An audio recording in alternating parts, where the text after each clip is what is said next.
back, fam bam, to another installment of Metaphysics on Your Mind. First off, Tony and I wanted to again thank everyone who's been, such a great support and showed great interest in what we're doing or what we're presenting. It's kind of like hard to articulate what it feels like to be able to share information, knowledge, whatever you want to call it, amongst ourselves, especially if there is some benefit to it, right? It's not just information, it's another insight, a new or a different or an alternative way of looking at things that you may have looked at before in this way. It's interesting when you can change vantage points and get a different perspective on, maybe an event or information. And the whole idea, of course, is that in learning about our surroundings, we learn about ourselves and vice versa.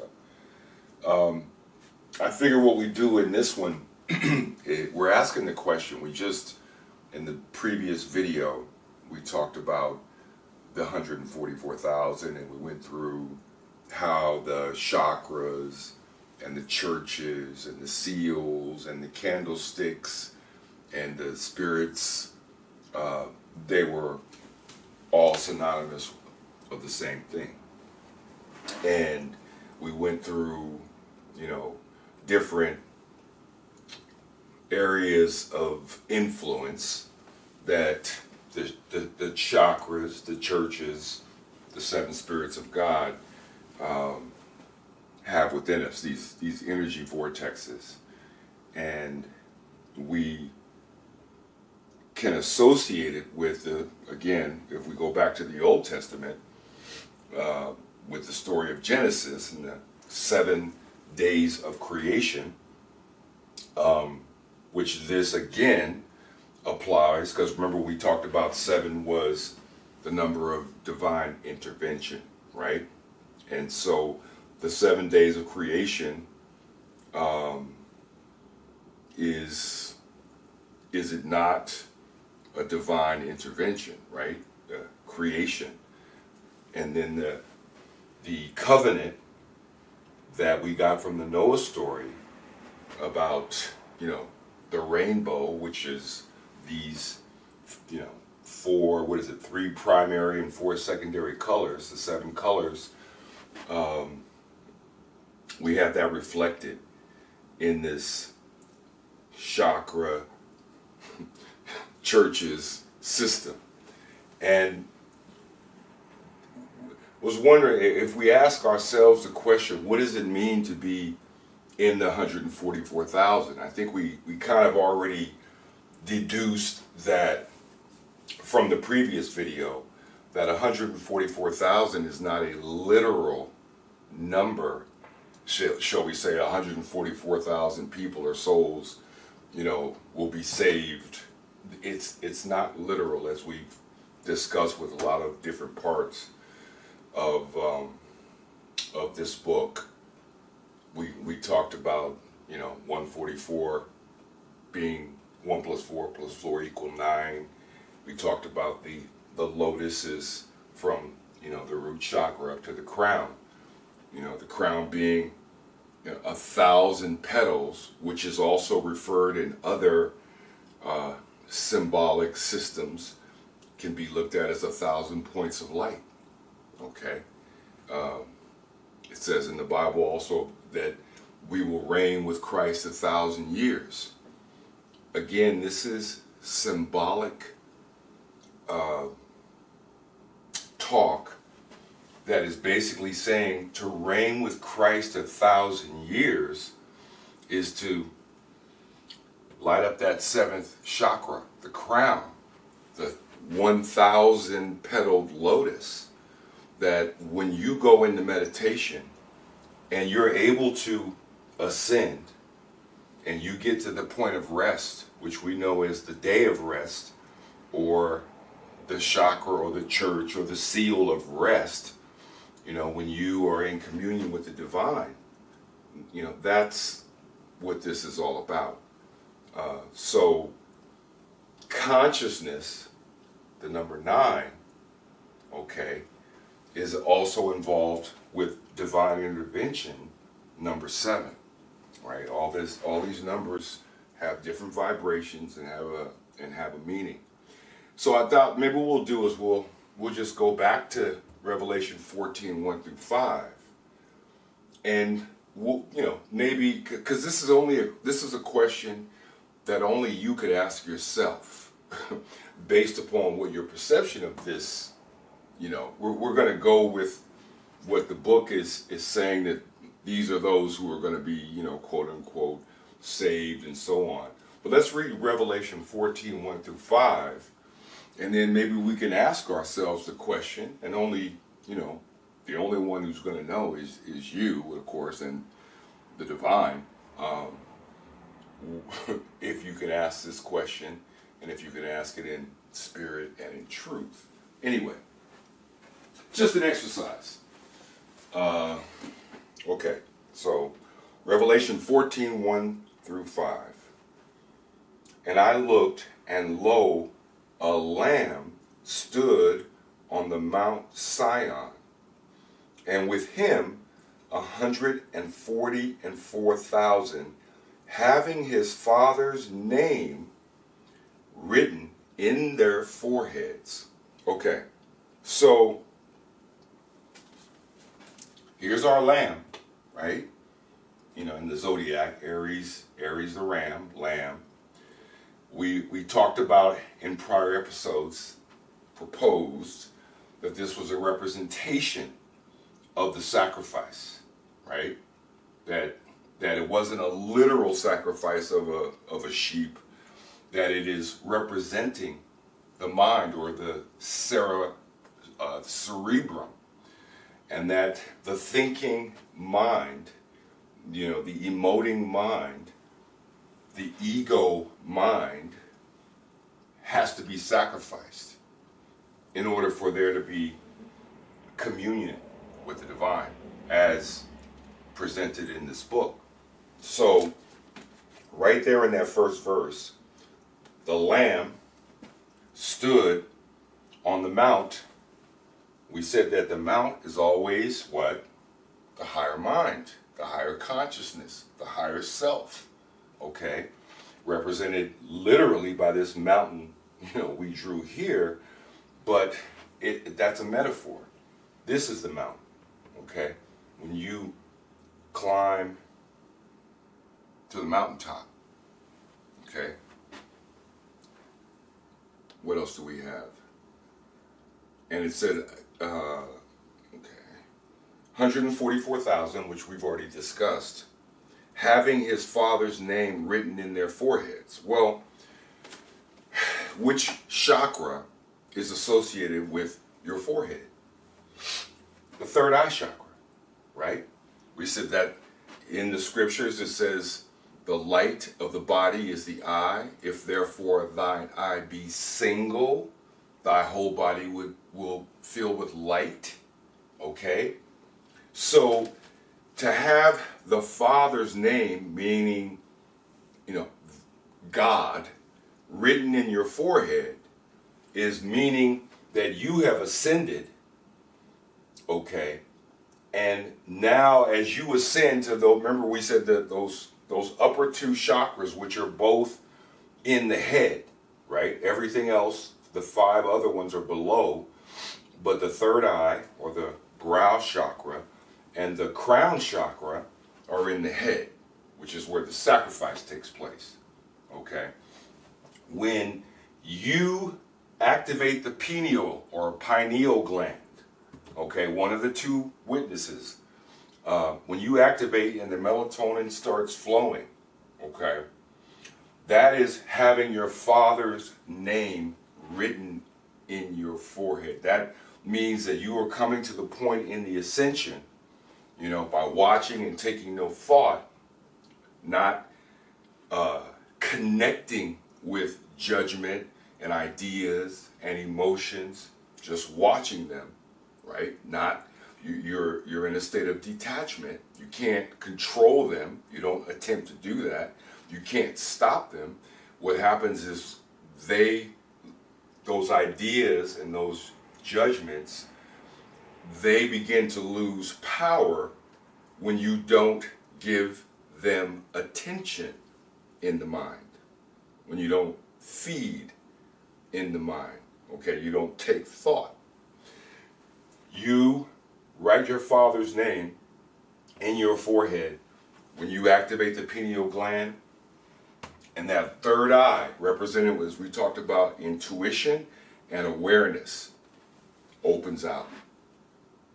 So in other words, to be in this 144,000, you have to have the Father's name written in your forehead. In other words, you have to activate the third eye, the pineal gland, and open the third eye. This is what it's telling us. Let's read on. And I heard a voice from heaven as the voice of many waters and as the voice of a great thunder. And I heard the voice of harpers harping with their harps, and they sung as it were a new song before the throne.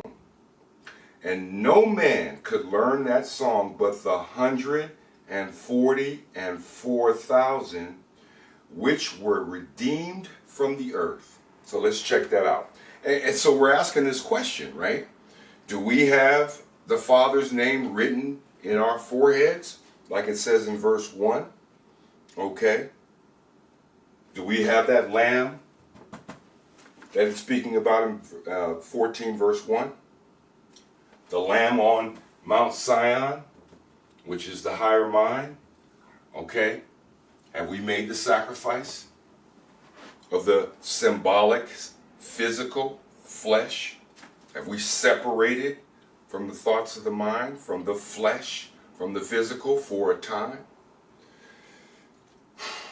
Okay, so this song, and they sung as it were a new song before the throne. So the throne, we know, again, is the throne of the Most High, the throne of God, that, the heaven, that the spirit that comes where we are touched by the Spirit when we are obedient to what is required, okay, for us to be in communion when we're touched by the Spirit.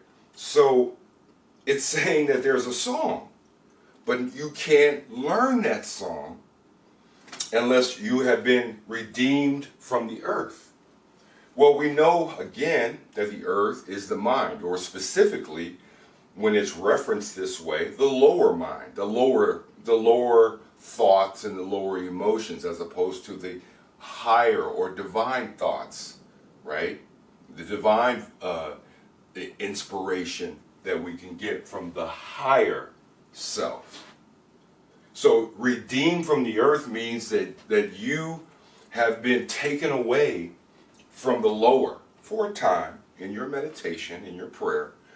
You have been redeemed from the things of the earth, the cattle, and that's symbolic for the flesh, from the things of, money and power and all that physical, things that, we need to a degree. You've been redeemed from that chasing your tail, trying to fulfill yourself with transitory things, right? Things that are, they're not permanent. Okay, they can be taken away at any time. So when we tie ourselves, when we attach ourselves to material things or things that are outside of ourselves, we always operate in a certain degree of peril.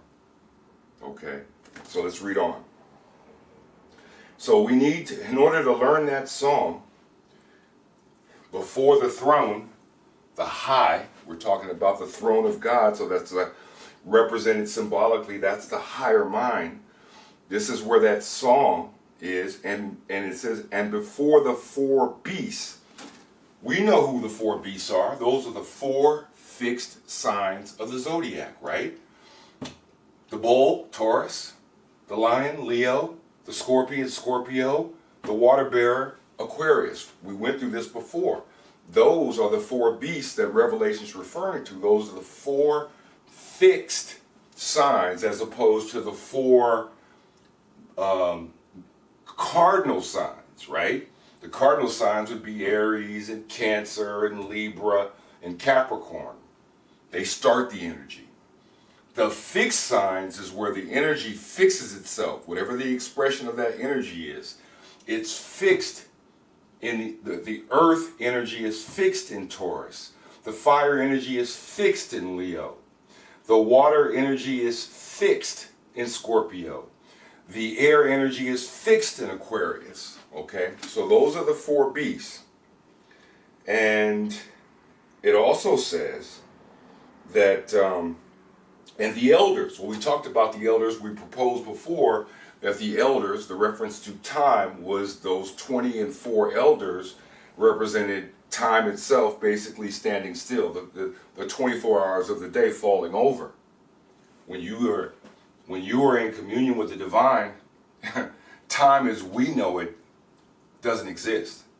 Okay? So these are things that were seen by John. Okay? Let's read on. These are they which were not defiled with women, for they are virgins. These are they which follow the Lamb whithersoever he goeth. These were redeemed from among men, being the firstfruits unto God and to the Lamb. So when it says they are not defiled with women, again, it's not a literal reference of men not being defiled or whatever by having sex with women. Remember, in this symbolic, mystic language, we talked about, I think it was in Genesis, we talked about when it said that there were giants in the earth in those days, and what produced the giants.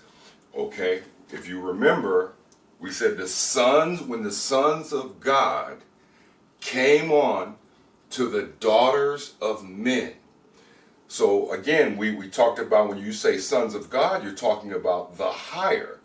When you say daughters or even sons of men, you're talking about the lower consciousness. So in this case, when higher ideas, the sons of God, when the higher, we say divine thoughts, get intermingled with the lower thought, or what's called the desires of the emotions. When you mix those two, you produce a giant, which today we know as institutions. And we talked about whether you're talking about a religious or a political or whatever, the higher aspiration, the higher ideal gets mixed with the flesh, basically, to manifest. And what happens is you get good things and you get some bad things, right? You get a mix. This is duality we're talking about. So when it says that they were virgins, right? They were not defiled by women. What it's really saying is women, or even water, represents symbolically the emotions. So not defiled by women means that the higher thoughts that you get from on high, when you hit Mount Zion, when you hit Mount Ararat, when you hit that point of contact with the higher, to not be defiled by women means that you're not getting pulled back down into things of the flesh, of the emotions. Okay? So in other words, these higher thoughts are not intercoursing, and that's really what it means.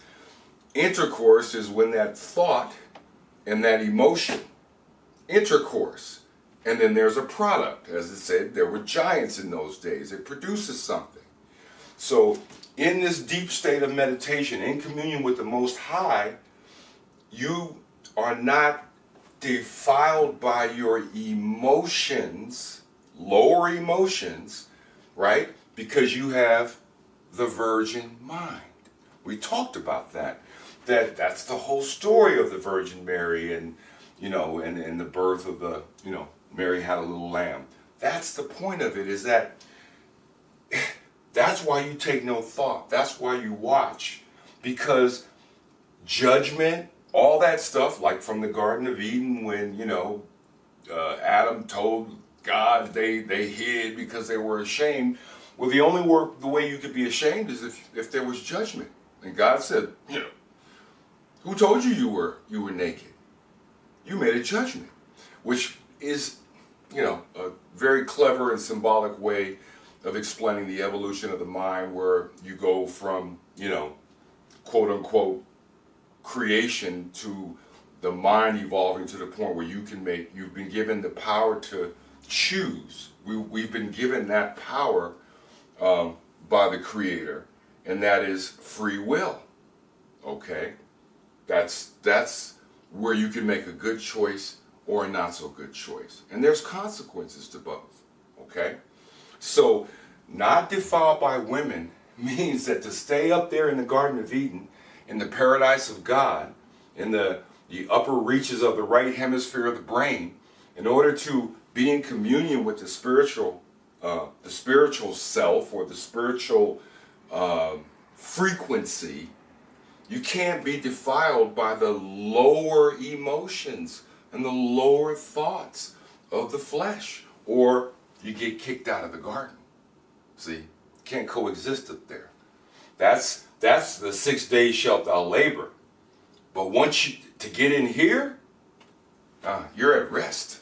And to be at rest means you're not thinking, you're not judging, you're not emoting, you're not doing any of that. You're just being. You're in full awareness. Okay? You're not trying to control anything, because if you try to control, we know we'll get in that in another episode. But let's finish this off. So the first fruits unto God and to the Lamb. That's what it says. These are they which follow the Lamb, whichsoever he goeth. These were redeemed from among men, being the first fruits unto God and to the Lamb. Well, the first fruits, as we talked about back in Genesis, is the Spirit. The Spirit precedes the body, okay? The first creation was the spirit man, was the soul. Then the man of the earth, or the flesh, was created. So the first fruit is always the soul or the spirit, okay? I think there's one last one for for Revelation 14:5. And in their mouth was found no guile, for they are without fault before the throne of God. Well, how can you be without fault? As we know that, we come from the duality of good and bad. We've got a little bit or a lot of both, right? But how can you be without fault before the throne of God? There's only one way. And that means you have to be at rest. In other words, you can't be thinking. You can't be judging. You can't be, oh, I feel bad. Oh, this happened to me and they did this to you. No.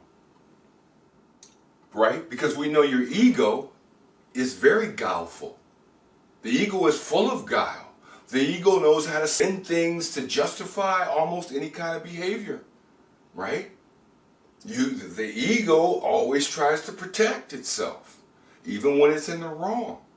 So it will certainly use guile to get what it wants or to survive.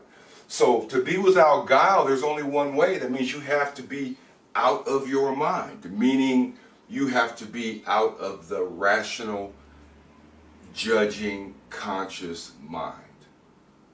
To be without guile, to be without fault, you have to be of the virgin mind.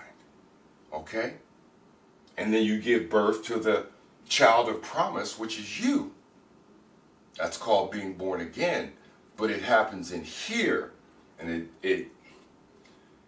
it's of a different consequence when it happens out here, because it always, to be reborn, can only happen in here. Okay? Anyway, that's the end of this particular episode. And again, I think it's instructive that we are able to be nimble with how, when we read these books, understand that it's drawing from a lot of different sources. You know, whether you're talking about Eastern mysticism, African mysticism, and ancient Kemet, mysticism of the West, right? You're talking about the zodiac and astrology. You're talking about mythology. You're talking about, you know, all these areas that are what we would say it's hard to objectify and quantify, because you're talking about, for what the most part is, the invisible world. But we know the invisible is what creates the visible. Thoughts are first thoughts, and then they become things, right? The physical. And it works the same way with all of this. So once again, thank you, and we'll see you at the next installment. Peace. And welcome back, family, to another installment of Metaphysics on Your Mind. With the last video, we were talking about, are you in the 144,000? And we went through Revelation 14, 1 through 5 again, just to reacquaint ourselves with what are the characteristics of being in the so-called 144,000. And, you know, should we even care? You know, this 144,000. And I think we kind of all are, well, we saw and presented that the 144,000 is speaking about a consciousness. Okay, it's about a state of consciousness. It's speaking about God consciousness. Okay, right? This was the 9 for consciousness, and the churches or the chakras or the seals or the candlesticks, these were the 7 for divine intervention. And just like in the Noah story, there's a divine intervention every time that you're able to sit within yourself and raise that energy, that the solar or sun energy that's within you, probably best exemplified by the solar plexus, right? What is, I mean, look at the word solar. It's talking about sun. So when you were able to raise the energy and balance these energies, and you know, the sun, quote unquote, rises to its strength. Remember, we said that the hottest part of the day, especially in the summer, is from 2 o'clock to 4 o'clock, which is represented by Leo, you know, as opposed to 6 a.m., you know, this kind of the start of the day, represented by Aries the ram. And we talked about the lion laying down with the lamb was symbolic of your head and your heart being of one accord, right? If those, you know, if two can come to an agreement, there's a lot of power there. And so, you know, again, we're talking about energy, right? We're talking about, you know, we did this before, but I think it bears repeating, because there's always these plays on words that are right in front of us. Energy, the inner God, right? It said in the scriptures, the kingdom of God is within you, okay? So that inner energy, inner God force that's within, you raise that energy up here and quote unquote ring the bell of the divine, and you have that experience, and then you come down the mountain. That experience your consciousness has, you know, communing with the divine, with the higher. You come down the mountain symbolically, meaning you come back down the mountain, back into the, you know, mundane world, reality, to your job, to your family. You come out of the mountain, come off the mountain, out of meditation, you come back to quote unquote reality. But the idea of the sages in ancient times, when they, you know, had monasteries and temples set way up in the mountain where you could be separated from society and civilization and could think and meditate and contemplate, right? So we know that that's an actual thing, but it's also symbolic of what you're doing within. You're going up on the mountain to receive the wisdom, and you're going to come back down the mountain, just like Moses came back down the mountain with the 10 Commandments. You're going to come back down the mountain with a boon, B-O-O-N, with a boon or an elixir or, manna from heaven that benefits the population. What's the population? All the cells in your body, all the neurons, the dendrites, right? The organs. We're going to go into, maybe a little bit up ahead, that the potential, documented health benefits of meditation. So remember, we're not talking about meditation in terms of a traditional, for lack of a better word, religion. We're talking about meditation as a personal practice that you don't have to buy anything, okay? You don't have to sign up for anything. You don't have to wear a certain kind of clothes. You don't have to go anywhere. You don't have to get in your car. You can do this anywhere that you're able to sit within yourself, even with noises going on around you, okay? You'll get to a point where you don't have to have absolute peace and quiet or you're distracted. You'll be able to incorporate the natural sounds of life into your meditation, okay? It won't be a distraction as you practice and get more comfortable with being with yourself. Because as we talked about, anybody who tries it, the first thing you're going to wrestle with is yourself, okay? The ego mind does not want you to put it out of commission for 10 minutes, 15, 20, whatever it is. It always wants to stay in charge. It does not want to be left out of the mix. And that's what happens when you go into meditation. The ego can only go so far. It can fight you and wrestle with you and give you every reason that, oh, you've got to go pick up the kids from school, and oh, you need to go get the laundry, and oh, what did Sister John so-and-so do to you yesterday, and Mary so-and-so do to you the day before, and who cut you off on the freeway? That's what you're going to wrestle with. But once you overcome, because remember it says in many of the scriptures, to him or to he that overcometh, you'll get a crown. Well, in other words, when you overcome yourself, that's what this is about. When you overcome yourself, when you can hang in there enough to hold out and detach and take power away from that ego. It's going to get it back eventually when you come out of meditation. In fact, it might even be able to pull you out, okay, if you allow yourself to, as what was the story about Lot's wife? She looked back and said, don't look back. And she turned into a pillar of salt. So in meditation, if you take your eyes or your focus away from the holy mountain, and you look back, okay, you turn into a pillar of salt. And now that's a metaphor, but actually in chemical terms, it's anyway, moving on. So that's really what we're trying to do, is understand how energy works, because all of this is energy, and there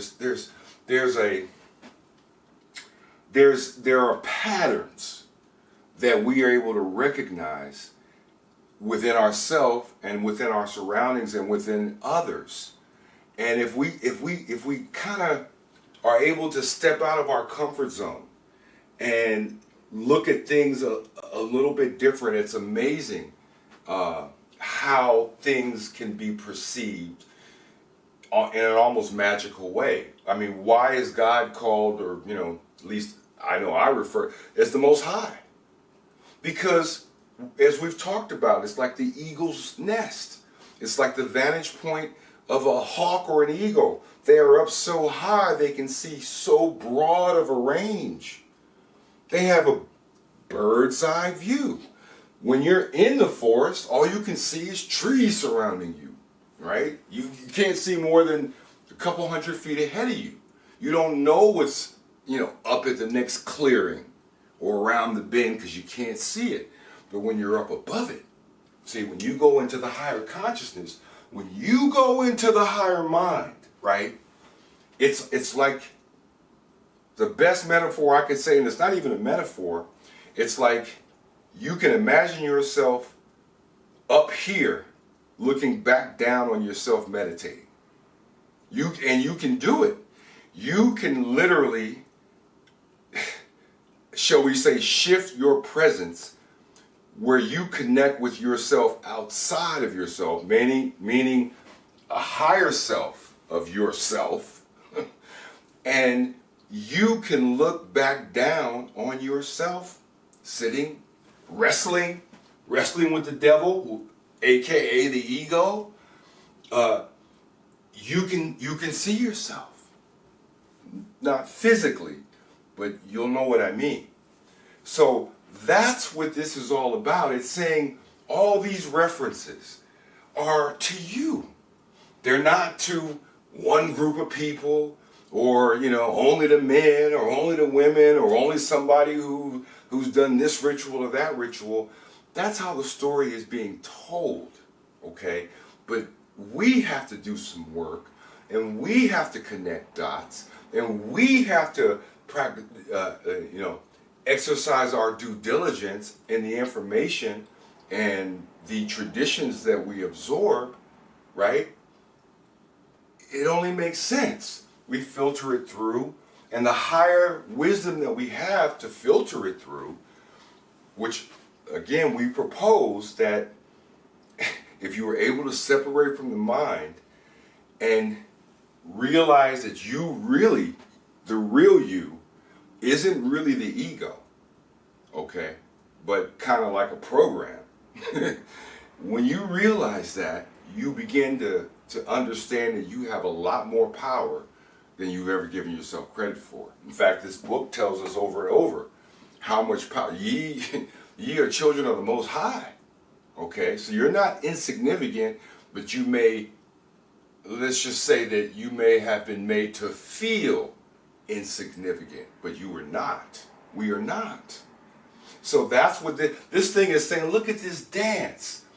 Some people think, religion is this and astrology is separate. Is it? Or is that what somebody wants you to believe? Okay. When you start connecting all the dots and all the different arenas and areas of existence, you realize that everything connects. There is no separation. That's an illusion. Okay. And that this is this and that's that. No, we have to be very careful of what we've inherited and accepting that as gospel that's locked in. Because if God is infinite, as we are told, if the universe is, the cosmos is infinite, as we are told, then how could you have just one singular fixed vision of what you would consider to be the divine? Okay? There's an old saying, I'm not sure which, I think it's clearly from the East, but there's a saying that says, God is one, but the sages, the wise men and women, know him by many names. You can call him Allah, you can call him Buddha, you could call Isis, you could call Atum, okay, Jehovah, whatever you want. But God is one. The sages, all of us, with different perspectives and different experiences in life, we know him, her, by many names, do we not? So we're no longer going to be under this illusion that this group is, worshiping the correct God. There's only one, if there is one, right? I mean, I think that's clear at this point that the power is one. Now, how you plug into the power, how you polarize your utility of the power, that's up to you, right? Because you have power of choice and you have the ability to give an intention to your activities, right? You're not just, a robot walking around doing things for nothing. There's an intent that we give to our activities. And that's what this is about, is what's your intention? Okay? What is your MO? The modus operandi? What's it all about? So, as we go through this, I think that's another thing that we're going to discover. There's no one meaning to anything, okay? There are levels of understanding, overstanding, and understanding this thing we call life, this thing we call the cosmos. But the idea that things are separate, that the devil's over here and God's over there and religion's over here and politics is over here, that everything is everything, okay? But it's all about how we perceive it and which energy we bring to whatever our activities are. I mean, I think that's what we're all kind of picking up as we move through life, is that, you're not going to get all the answers. There's no such thing. We are students at the University of Earth. All of us, every person on this planet, and we're going to get into, for some, an area that will be controversial, but we're going to get into it, and that's the idea or the knowledge of reincarnation. Because the truth be told, if there is no such thing as reincarnation, meaning that your soul only experiences one life. One life is all there is for your eternal soul. As a child of God, you're eternal. If there's only one human life experience, then none of this stuff makes any sense at all. We might as well just throw it in the trash. Okay? We're going to get into why that's the case. But if you only believe that you, as a spiritual being, as a child of the Most High, as the first creation, the soul, which is of God, which is, says it right in the book, eternal. If you believe you get one shot, I get one shot like this, you get one shot the way you look or who you are, and you're supposed to get it all together in one shot? Man, come on. Well, we're going to get into that. So that's going to be a very interesting, I believe, exploration that whether you agree or don't agree with whatever, if you don't believe that you have more than one singular existence, then none of this amounts to anything. But we'll get into it. Once again, thank you to everyone who has subscribed, continues to watch these videos. We really appreciate it. We are so grateful to be able to just have an exchange. It's not about everybody agreeing. It's about all of us learning. And it's about all of us looking at things from different angles. Because that's our birthright. Okay? That's our birthright. Peace.